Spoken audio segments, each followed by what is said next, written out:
this is an iHeart podcast. Guaranteed human.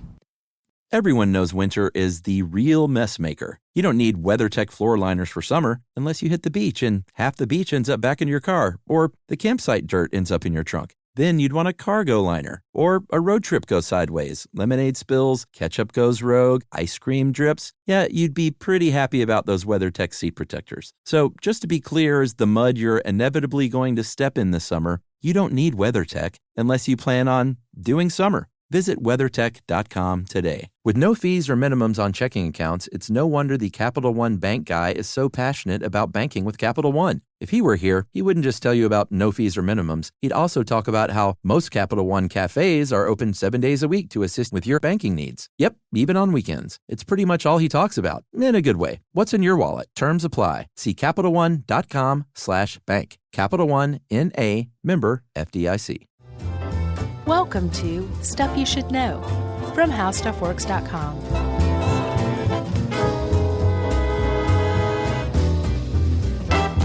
Hey, and welcome to the podcast. I'm Josh Clark, and there's Charles W. Chuck Bryant, and there's Jerry, and this is Airbags Edition. I'm surprised we hadn't done this one yet. It seems so stuff you should know. It does. And it's just been sitting out there ready to explode in your face. Yes. Hopefully in the best way possible. And I also had a bit of a hard time because this article, we should mention, is from Marshall Brain, who is the original inventor of the How Stuff Works website 90 years ago. In his kitchen. Yeah. So he used to write everything. Yep. And then, boy, it's been through so many changes since then. But this article that was, like he keeps talking about, like looking forward to 1998 and what's in store for us. Yeah. So it was kind of hard to find out what was still legit and what wasn't, but I got the nuts and bolts of it, I think. What's weird is it seems like a lot of the regulation is exactly the same. Yeah. Which is, I mean, I ran into the same thing too. Like I'd go look up stuff and I'd be like, well, wait, they're saying the same thing. But this says 2016 or 2018 or something. I don't think regulations have changed all that much. I think you're right. I got tripped up a little bit with the factory installed off switch for passenger side, and I finally figured all that out, I think. Oh, good. Save it. Yeah, it's gold. It's so exciting, guys. Gold. Just wait. What's weird is this is a stuff you should know topic. Isn't it? It really is. I just realized how boring stuff you should know can be. Chuck, let's start with history, shall we? Yeah. So apparently, when I think of airbags, I think of like the 90s. That's airbag era to me. Mm-hmm. No, there have been airbags in cars in the United States going back to the 70s as far as like mass-produced, commercially available airbags, especially driver side. And then I think even a little later in the 70s, passenger side airbags came around. I had no idea. You know, well, you hate Chevy Chase, right? Mm-hmm. Have you ever seen Vacation, the first one? Sure. Well, there's an airbag in there. That was 1983. Oh, yeah? He jumps over the gulch and crashes his car, and as he's opening his door, the quote-unquote airbag goes off, right? Which is clearly like a trash bag, and it's clearly coming from outside the car on the ground because he opens the door and it comes up really quick. Yeah. Like they couldn't figure out a way, even in 83, to make it look like it came out of the steering wheel. Right. The director was like, is that what an airbag looks like? And the special effects guy's like, do you know what an airbag looks like? No. Yeah. And do you have any more blow? I don't know if that was Chevy Chase based or just making movies in the 80s. Making movies in the 80s. The cocaine reference? Oh, yeah. That was everything in the 80s. Okay. But apparently, when was it? 1953, that an engineering tech from Pennsylvania named John Hetrick put a patent on a design for what he called a safety cushion assembly for automotive vehicles. He said automotive. Maybe that's where he went wrong. Right. Because he took it to Ford and GM and Chrysler. And of course, they were all like, I mean, if you listen to our Pinto episode, they're like, we got cars that are burning people alive. Right. You think we care about your airbag? Yeah. He just got crickets back. Yeah, he got nothing. And it stayed that way until another guy from the Pinto episode, Ralph Nader, wrote in his book Unsafe at Any Speed that airbags along with seatbelts in conjunction with seatbelts would save lives big time. Yeah. And he was right, actually. Even still to this day, the sweet spot for surviving a terrible crash is a seatbelt and an airbag both working perfectly to save your life. That's right. But the idea behind airbags was, well, seatbelts, I think, became part of federal regulations in the United States in, I think, 1965, 67. As in installed, but like no one wore them. Right. There was no law that said you had to wear them for many, many years. And so only about a quarter of Americans wore them. So people were still dying in car wrecks, even though their cars had seatbelts, because they weren't wearing them because they were idiots. So people said, well, maybe we'll put in these airbags. These are passive safety features. A seatbelt is technically an active safety feature because unless you have one of those, what was it, a Honda Prelude, where like you'd open the door and the seat, the shoulder belt, and then you close it and it'd go over you. Forgot about those. Even still, you had to do the lap belt part yourself. So that's technically active. Oh, that's right. You have to do something to put it on. An airbag is different, where you are just sitting there and it does it whether you want it to or not. It's a passive safety feature. So they said, well, maybe if we put airbags in, it will save lives. And so they started putting airbags in. Yeah. And then I'm sure even back then there were people that like, government regulating socialists trying to save me. Yeah. I can't even turn off this airbag. That's a good Waylon Jennings. Oh, I wish I could do a good Waylon Jennings. I wouldn't be doing the show. I'd just be out on the road. Really? With my act. Oh, yeah. That hurts. I'd bring you along. Oh, okay. You'd be little Waylon. I'd say, Waylon Jennings. So I think starting in 1998, like they started putting them out finally in the 70s and the 80s, but in 1988 is when they said... 98. What did I say, 88? Yeah, 98 is when they said, finally, all new cars got to have these airbags. Yeah. For the frontal airbags, at least. For the driver and the passenger side frontal airbags. Yeah, it was still a little bit before the side impact bags were mandatory. And they said, okay, well, everybody's saved. The world is saved because we have airbags now, so no one's ever going to die in a crash. And then people started saying, wait a minute, I just read about this person who was in a fender bender and their airbag went off and it killed them. Yeah. What about that? And so they started looking into airbags a little bit and they said, oh, okay, well, maybe this is something what you call a work in progress. Yeah. And still to this day, airbag technology, this passive safety technology, is a work in progress because part of airbag technology is also educating the public in how to use it correctly. Because an airbag is not a soft little pillow that you're like, well, after this crash, I guess I'll just take a nap here. It's basically like a punch to your face. Yeah. That inflates very quickly and is meant to keep you from eating the steering column, which apparently you can do in a high enough speed crash. Your seatbelt, even when you're wearing it correctly and you're sitting where you're supposed to be, you can still be forced into the steering column. Yeah. The point of the airbag, especially for the driver, is that you it provides a barrier between you and the steering column. It's not a comfortable barrier, but it's a barrier that will keep your chest from caving in. Yeah, and obviously people are more at risk if you're, let's say you're a little short stuff and you got to hike that seat way forward in order to drive. You're that much closer physically to the steering column. And so the airbag is meant to help everyone, but especially like people that are too close for comfort. Yes, but if you're sitting too close to the steering column, it can hurt you. Yeah, I think, what do they say? Get yourself 10 inches back at least? Yeah, oh, wait, we're getting way ahead of ourselves here. All right, 10 inches, everyone. It is 10 inches, you're right. So let's talk about the original idea for the airbag. Okay. It was, you take a thing of compressed gas and you have it attached to like basically a balloon or a bladder or something like that. Or in vacation, a hefty bag. Yeah. And under the right circumstances, like maybe a crumple, that compressed gas is triggered and it blows up the balloon and you're saved. The problem is there's a lot of issues with this setup. Number one, It doesn't work fast enough. The compressed gas still does not work fast enough. This is original technology. Oh, okay. Like the stuff they were working with in the 70s. Mm-hmm. They had an idea that they wanted an inflatable bag, but they didn't know how to do it quite yet. So the original idea was compressed gas. Right. You know, like a whippet, a giant whippet.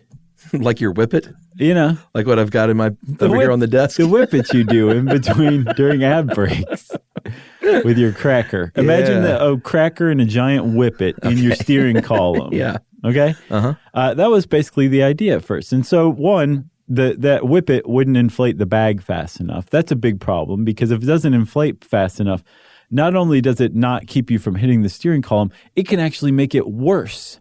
There's this, I think it's like 10 amazing facts or something about airbags on Jalopnik. And they have a video on there. It's side by side. It is. Side by side of crash tests with the crash test dummies. You mean the band? Yes. Yeah. You know, they were like, we're so tired of your music. Get in this car. So it's side by side with crash test dummies. And one is an airbag that deploys in the right time. The other one is an airbag that deploys late. And the one that deploys late, the dummy's head goes forward, right? And then right when it's about to hit the steering wheel, the airbag inflates. And it crushes the guy's head backwards at like a 90-degree angle to where it's supposed to be. Yeah. And you're just like, oh, that's what happens if the airbag deploys late. So the timing is really everything. So the idea that it would deploy late or not fast enough was not only not good enough, it was actually dangerous. Yeah, because the whole idea here, and Sweet Marshall Brain includes a whole bit on, the physics of a car crash. Yeah. But it's worth noting that, when you're driving and you hit something that's with your car, like head on, let's say, everything wants to come to a complete stop that's in that car, right, including your body and your face. Right. So you've only got a very, very, very small amount of time to get that bag fully safely inflated as your head is doing its final, like, all right, this is where I want to stop. Right, exactly. Its final resting point. So let's take a break. Okay. And we'll talk more about the physics of the car crash after this. All right.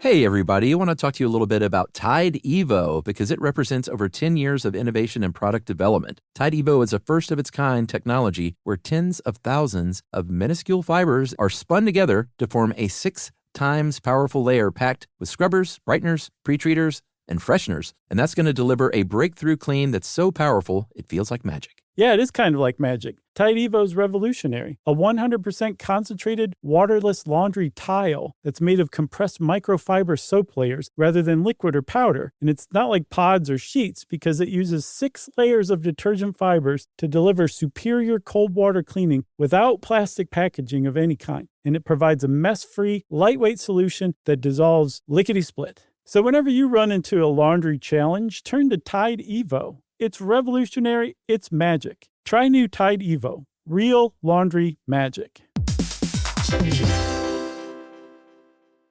Everyone knows winter is the real mess maker. You don't need WeatherTech floor liners for summer unless you hit the beach and half the beach ends up back in your car or the campsite dirt ends up in your trunk. Then you'd want a cargo liner or a road trip goes sideways, lemonade spills, ketchup goes rogue, ice cream drips. Yeah, you'd be pretty happy about those WeatherTech seat protectors. So just to be clear, as the mud you're inevitably going to step in this summer, you don't need WeatherTech unless you plan on doing summer. Visit WeatherTech.com today.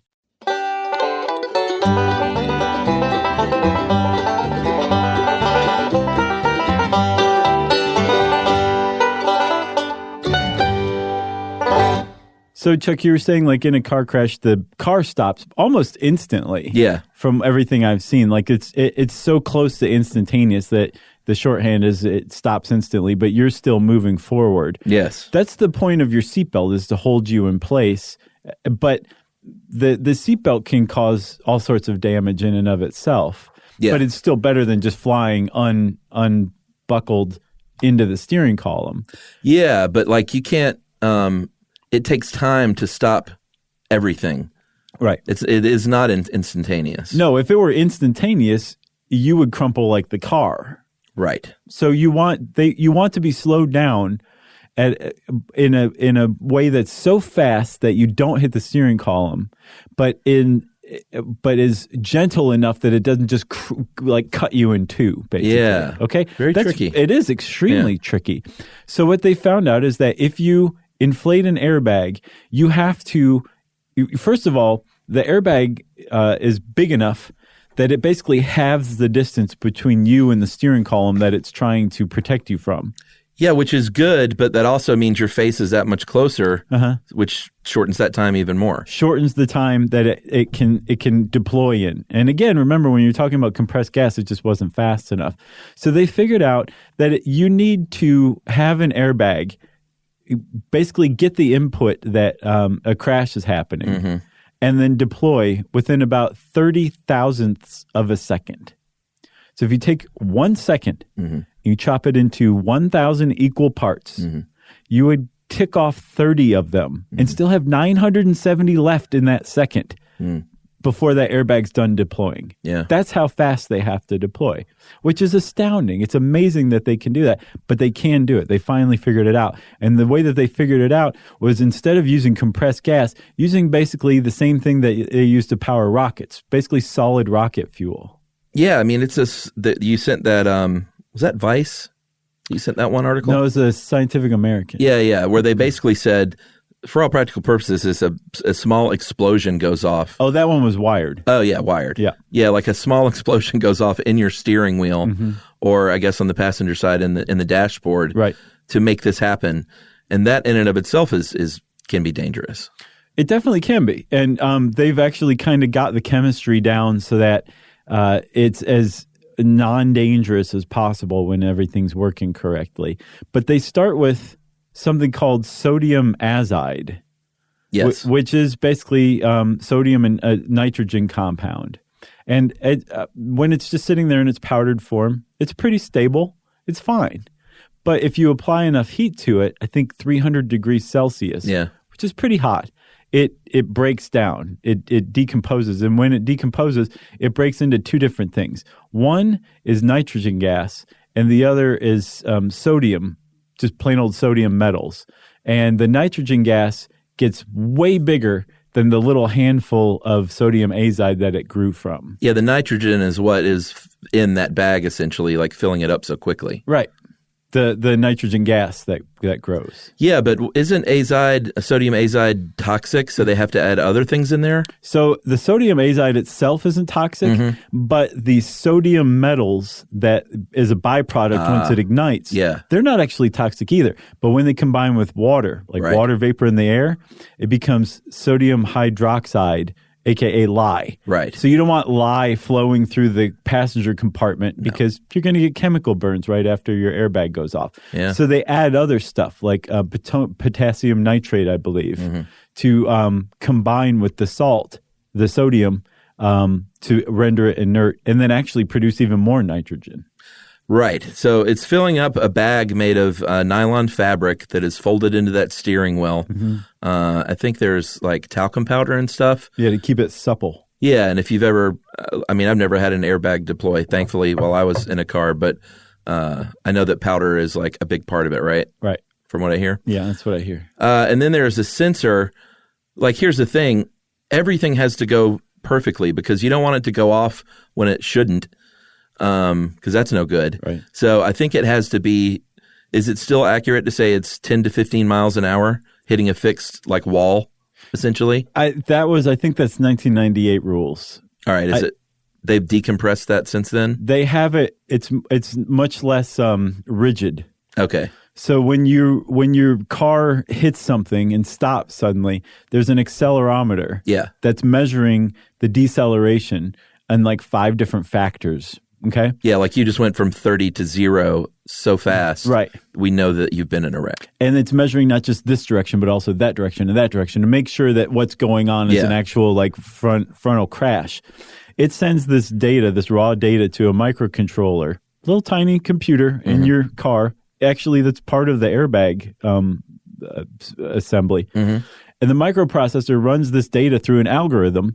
The algorithm decides whether it's a front-end crash or not. And if it is, then it deploys the airbag. And what it does is it sets off an electric circuit, which goes and ignites a little charge, which blows up that sodium halide, which then blows into nitrogen gas. It's All crazy. of this happens in 30 thousandths of a second. Yeah, like if you ever, I mean, we've certainly gone over enough amazing like inventions of mankind through the show, but if you ever doubt just how brilliant humankind is, like look at the airbag. Especially engineers. You know, it's unbelievable Hats off. to walk that line of doing this safely, because they could have given up and been like, geez, I don't think we can, there's no way we can get it done that fast, that safely. Yeah. Like, let's think of another idea. Yeah. But they were like, nope, let's stick with the airbag. Nader's on us. They said, go get the engineers. So that's the new way of doing it. Apparently, the old way, according to Canada's transportation website, there would be a little hollow tube with a ball bearing held in place at the end by a magnet. Really? And when the car was hit hard enough, the ball bearing would be jarred loose from its position. One hopes. Roll down the roll down the tube, and then complete an electrical circuit that would send the ignition or ignite the ignition charge. Wow, that sounds too much like a Rube Goldberg machine. It definitely does. I think they were like, we can improve on this. Yeah, geez, that's scary. All right, so I guess we should talk a little bit about the 10 inches and the safety concerns. Right. So apparently placing yourself 10 inches from your steering, the front of your steering wheel, the center, I guess, where that thing pops out, is plenty of room, because they say the risk zone is 2 to 3 inches. Right. So they say get back at least 10 inches.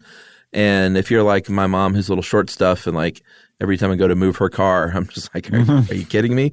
And I'm not even big, and I'm like, I can't even get in the thing. But they say to scoot back as far as you can and still drive normally. And then if you need to, even tilt that seat back a little bit, just to get yourself in that sweet spot. Yeah, if your seat has to be as close as possible, at least tilt your chair back. Yeah. And then if you can get it further back, but now you're too low, if you can raise your seat automatically, do that too. Yeah. Marshall Brain even says get a pad to sit on if you have to. And it's true. You also want to tilt your steering wheel so it's facing your chest rather than your head. Yeah, which is, I mean, surely you do that anyway. I actually went and double checked mine. I was like, oh, okay, I do. Yeah, I'm a tilt down all the way. I am just too. because it's more comfortable. Right. But some people, I think, have it upward, and it's just sitting there blasting. Like you're driving a bus. Waiting. Yeah. But it's like you're driving in front of a loaded gun. Yeah. With your face in front of a loaded gun. So you want to do it correctly, because you kind of are. For kids, there are a whole host of concerns for children. And airbags have killed children in the past. And I mean, go and look up all the rules yourself. Don't base your life and your children's safety on anything we say. But I think that the current laws or recommendations are, if you're under 12, you should be in the back seat. Period. Yes. Like, you shouldn't be riding in the front seat, which is way different than when we were kids.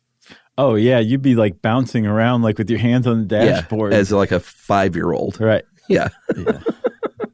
It's just crazy how it used to be. Yeah. Man, it's unbelievable. It's unbelievable that any of us survived to this point. Yeah, that's true.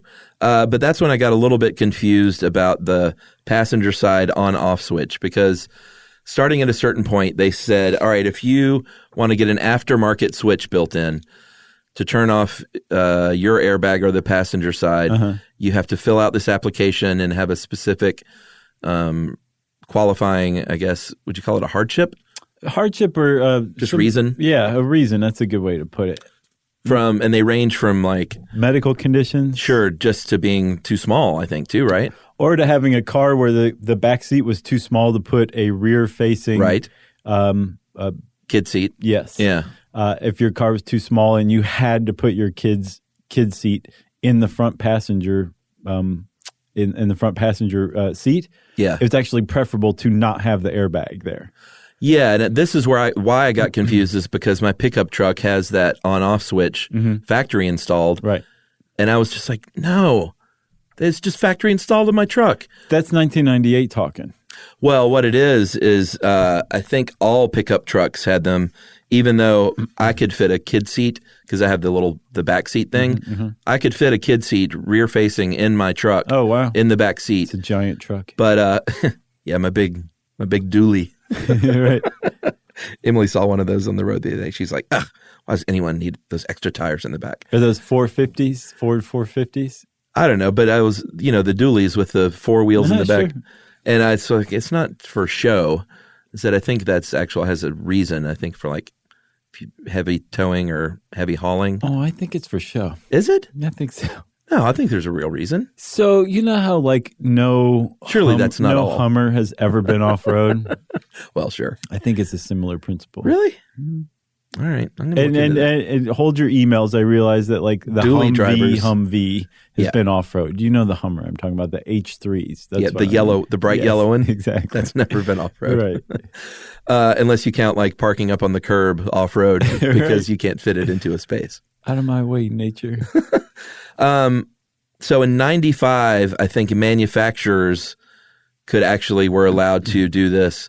It says 98 in here, but it was a 95 when like a pickup truck could have the manufacturer put an on-off switch in. But here's the thing. So we might be confusing you at this point. Like, why would you want to turn your airbag off if it's safe? Right. Again, it depends on the situation whether your airbag's actually safe. If you have a child in a rear-facing child seat that's in the front seat, it's better to not have your airbag on. Yes, and as a reminder, Operation Valkyrie was a larger plan. Sorry. You're never going to let me live that down, are you? From 45 minutes ago. Right. It is sometimes more dangerous, so that on-off switch. And the reason why, I mean, like, there were people who were like, no, airbags kill more people than they save. That's not true. But there was this one study that came out of the University of Georgia in 2005. This statistician, I can't remember her name, but she ran the numbers using the full data set. So like the numbers that showed that airbags save lives if you use only crashes where there is a fatality involved. So a specific kind of crash, typically a high-speed crash, an airbag's probably going to save your life. What this statistician did was to take all crashes. I think it was called like crash worthiness data. And it was all crashes, which includes low-speed crashes too, which includes low-speed crashes where an airbag went off and the person would have otherwise survived, but they didn't because the airbag killed them. And she found that there was a slight increase in the risk of death from airbags overall. So there's a lot of like competing information, but it seems like the general consensus is that under the right conditions, having an airbag in conjunction with the seatbelt. Yeah, that's important. Yeah, it's very important. Where you're sitting back far enough, at least 10 inches away, and up high enough, that is going to increase your risk or increase your chances of surviving an otherwise fatal crash. Right. By I think like 30% basically is the rule of thumb. Like it increases your chances of surviving by a third. Not bad. So let's take another break, Chuck, and then we'll come back and we'll talk more airbags.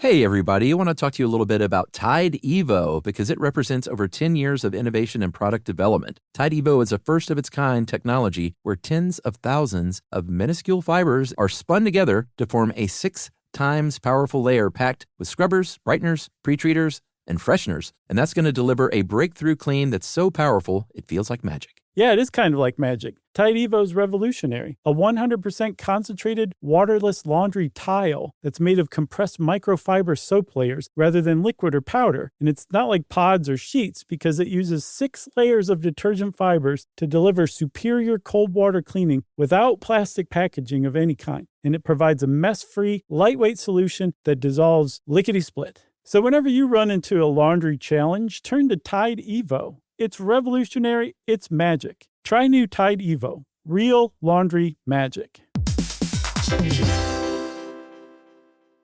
Everyone knows winter is the real mess maker. You don't need WeatherTech floor liners for summer unless you hit the beach and half the beach ends up back in your car, or the campsite dirt ends up in your trunk. Then you'd want a cargo liner, or a road trip goes sideways, lemonade spills, ketchup goes rogue, ice cream drips. Yeah, you'd be pretty happy about those WeatherTech seat protectors. So just to be clear, as the mud you're inevitably going to step in this summer, you don't need WeatherTech unless you plan on doing summer. Visit WeatherTech.com today.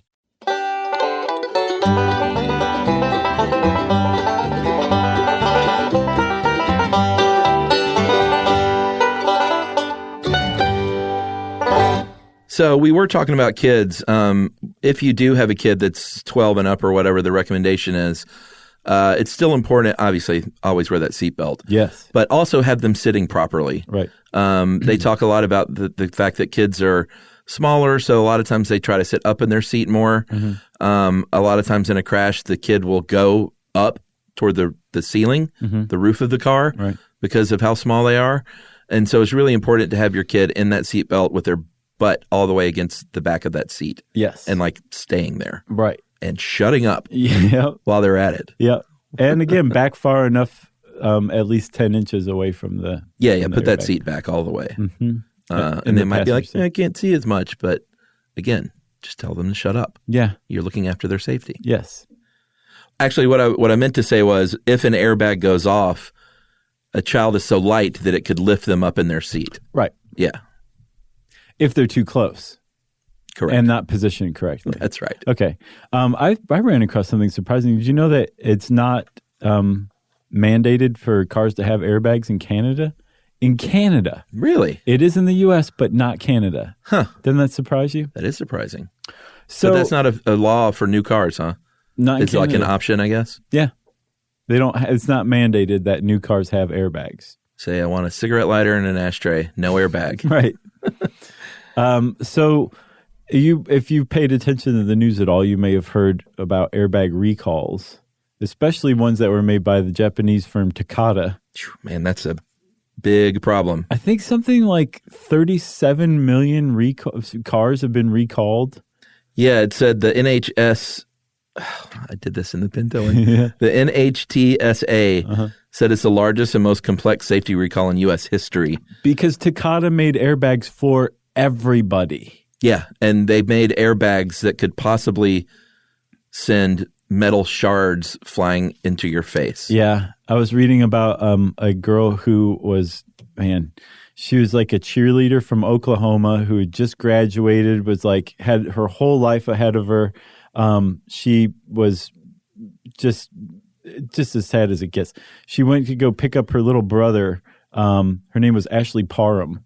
She went to go pick up her little brother from football practice, and I guess like got into a tiny fender bender, and her airbag went off. Well, that shouldn't have killed her in and of itself, but it turns out that Takata airbags start to degrade over time. Yeah, that sodium azide actually becomes explosive. So when it goes off after it's aged a certain amount of time, it becomes super explosive, and it can actually blow the canister that holds the airbag, and that's the metal, apart, and it shoots shrapnel out. And apparently it got her in the neck, and it was such a traumatic injury that at first they thought she'd been shot. Wow. And she died, there in her car from the airbag. There's millions of cars out there on the road right now with the same potential going on. Yeah, I saw 15 deaths, and then I saw another that said 20. I saw like 23, I think. Yeah, so somewhere in that range is the amount of people that have been killed. Just from the Takata airbags, not airbags in general. Yeah, the recalled airbags, and hundreds of people injured. Mm-hmm. And like you said, they go across, I don't know every manufacturer, but most. Yeah, and not just American automobiles or Japanese even, but that like there was an Australian one that I saw was being recalled. Like everyone around the world used Takata airbags, and they are faulty. Yeah, and like you should have gotten a notice by now, but take it seriously. And I know that it's been slow with the fixing of it and the rollout of, the ones that work. Right. It's not like an instantaneous thing to fix 37 million cars. Right. But even if your airbag is working correctly, there's still, remember I said that airbags are kind of a work in progress? Yeah. And part of it is educating the public. Another part of it is just making airbags better at what they do. One of the major flaws of airbags is that they are, the closer you get to a head-on collision, to a 12 o'clock collision, the better they protect you. But the caveat to that is depending on how fast you're going. Right. So if you're going really slow, they can actually be really problematic because you may not even have your seatbelt on, in which case you don't want to hit an airbag without a seatbelt on, especially at low speeds. It can mess you up pretty good. Yeah, because what you're doing there, in case that doesn't make much sense, you are very quickly going well within that 10-inch zone, right? Because of no seatbelt keeping you back. And then remember, it kind of like an airbag deploying too late, it can shoot your head backward and just mess you up pretty good. After that, when you have a seatbelt on, or if you have a seatbelt on, even if it's 10 to 15 miles an hour, up to a certain point, say I think like 65 kilometers per hour, I'm not sure what that is in miles per hour, you are pretty good. You're pretty good with your airbag. And then after that, the crash becomes so forceful that it can actually mess with the airbag deployment system, and the airbag might not even go off. Wow. So there's actually just a window that airbags work well in. And one of the big challenges in the industry now is figuring out how to make them work 100% of the time in really high-speed crashes, too. Yeah, I mean, it's pretty cool and a testament to where we are with safety in the world now, and especially in the United States, that they're not just like, yep, got the airbags figured out, let's move on along. Right. And they're constantly working on it. Supposedly the National Transportation Safety Board really resisted putting on-off switch on cars for a long time because they were afraid that it was going to be it was just going to be an easy fix for problematic airbags where people just turn off the airbags rather than forcing the automotive industry to put more money and time and thought into making better airbags. Yeah. Which is, it's a risky, gambly way of getting things done, but it's a way. Yeah, and they work best, like you said, at head on because the bumper. If you listen to our, was it Crumple Zones? Yeah, I think so. Is that a whole podcast? I think so. Is that what they were called? Yeah. That front bumper and the engine and the whole front of your car takes so much of that impact that by the time it gets to you, it's really, really helping the airbag out. Side impact is, I think there are more side impact accidents and more deadly ones, right? Because you get T-boned and there is no engine, there is no bumper, it's just that thin door. It happens much faster. Yeah, super fast. So there are side curtain airbags now on, I think all new cars, right? And depending on the manufacturer, when they were first trying to figure out how to implement these, they had some different strategies. I know BMW, I think, actually put it in the door. Volvo, I think, put it in the back seat. In the back or in the of side the seat. of the back of the front seat. Yeah. The driver's seat. And they've certainly helped a lot. And now, I mean, some cars these days, there are airbags all up in them. Right. There's something called the front center airbag that comes up in between the front passengers so they don't like Three Stooge knock their heads together in the middle of this. There's passenger knee airbags that blow up around the dashboard. There's inflatable seatbelts they're working on, which is smart. Oh. There's a lot of airbags that they're basically just trying to turn it into one giant marshmallow, which is smart, but as long as the giant marshmallows don't also like knock your head off of your body. Right. Accidentally. Right. That's kind of the big challenge right now. Drive safe, everyone. Wear that seatbelt. Yeah. Oh, and one more thing. You want to, how you always hear 10 and 2 is how you're supposed to drive? Not anymore. I think I've said it before. You want to drive at 9 and 3. Oh, really? Because at 10 and 2, If that airbag goes off, that hot gas can deglove your hands. You love degloving. It's your favorite horrific accident. I'm a solid nooner with my left wrist. You're a dead man. Or a solid 6 o'clock with my thumb and my forefinger. You can't do that. You have to do better than that. I know it sucks to have like 9 and 3, but I'm telling you, you have much more control. Come on. No, I'm doing pretty good. Okay, I've never been in a bad wreck. Right. It's good. Yeah, knocking on all kinds of wood. So if you want to know more about airbags, go read up on it. Don't try to deploy them yourselves. It's a terrible idea. And since I said that, it's time for listener mail. Actually, I was in a pretty decent wreck when my brother was driving. I think I've detailed that in previous shows. So if you're out there, the Jeep. Yeah, if you're out there typing, but what about the Jeep incident? Which weirdly, my rental house right now that I'm in, while I'm working on my house. Is it Jeep? Yeah, it is. It's an old brown Jeep. It's like several hundred yards from where that wreck took place. Oh, really? Yeah, and it was raining really bad the other day when I was going home. And at that very same spot, it's just a wash. It's like a river running over the road. I'm like, that's where it happened. Wow. That's where he hydroplaned. Jeez. Still dangerous over there. Do you like shake or anything as you go past it? No. No. I'm good. Okay. I should just send a picture to my brother and make fun of him. I'm going to call this, I don't like Dr. Seuss. Okay. That's you speaking or the author? It's the author.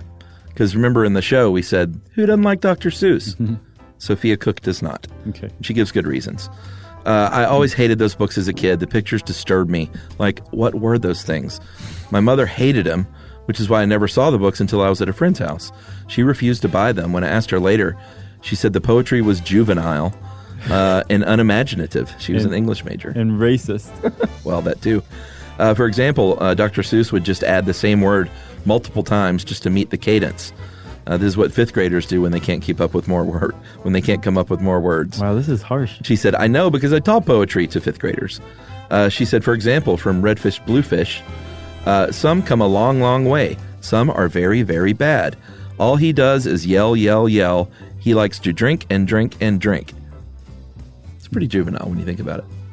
Oh, is that an actual redfish, bluefish Yeah. line? Oh, okay. Yeah, she's citing that as an example. Yeah, okay. She said, then there's the lazy poetry method. If you can't find a word to rhyme, just make one up. Ugh. Cans rhymes with Zans.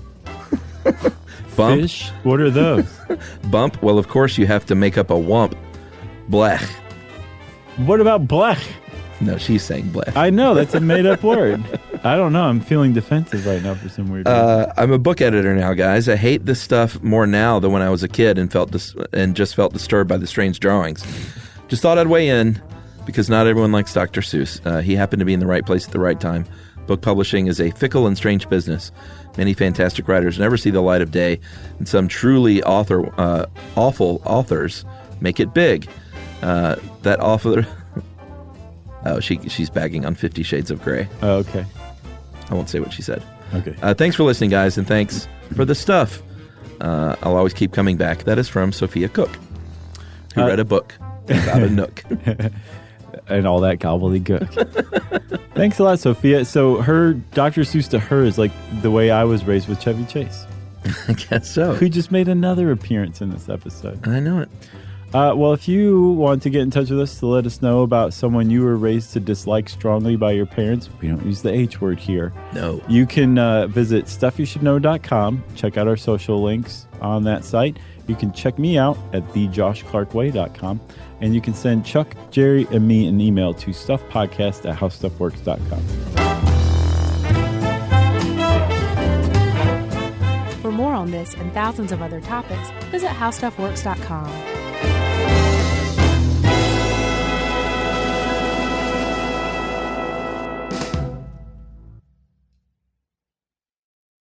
Geico presents a 30-second podcast between your podcast.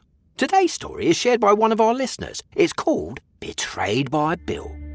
It was in that moment I caught who was staring back at me in betrayal, or more like what? My insurance bill. With trembling hands, I grabbed my phone and switched to Geico, saving about $900 in the process, and never to be betrayed again.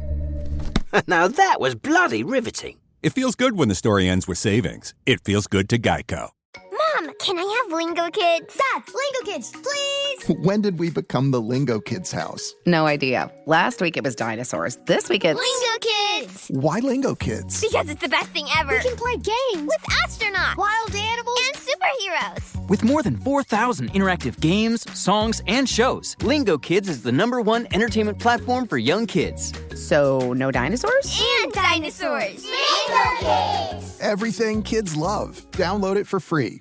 This is an iHeart podcast. Guaranteed human.